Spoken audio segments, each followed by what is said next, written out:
Animals লাভার চ্যানেলে আপনাদের সবাইকে স্বাগতম জানাই।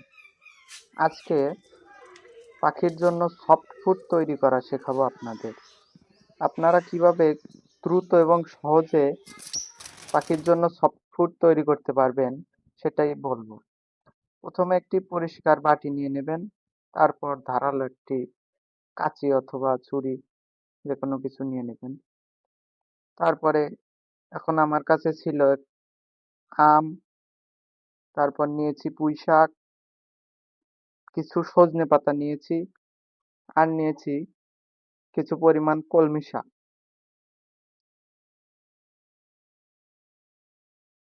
এবং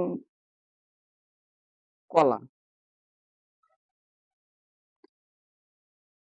এখন এই আমটাকে ভালো করে কেটে নিচ্ছি, কেটে বাটিতে রেখে দিলাম।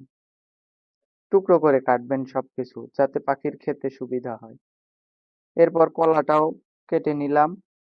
এখন শাকসবজিগুলো ভালো করে কেটে নেওয়ার পরে বাটিতে কুচি করে রেখে দিলাম। অবশ্যই আপনাদের সব শাকসবজি ভালোভাবে ধুয়ে নিতে হবে, কারণ এই শাকসবজিতে অনেক ময়লা আবর্জনা থাকতে পারে। এবার দেখছেন যে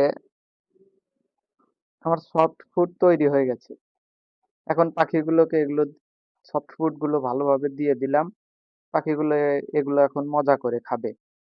ভিডিওটি যদি আপনাদের পছন্দ হয় তবে চ্যানেলটি সাবস্ক্রাইব করতে পারেন। আর অবশ্যই যদি আপনি পশু পাখি লাভার হয়ে থাকেন তবে আমাদের সঙ্গে থাকুন, কেননা ধীরে ধীরে এই চ্যানেলে আরো পশু পাখি সম্পর্কে সকল তথ্য আপনাদের দেওয়ার চেষ্টা করব। আপনারা আমাকে সাপোর্ট করবেন, তবেই আমি ধীরে ধীরে এগিয়ে যেতে পারবো।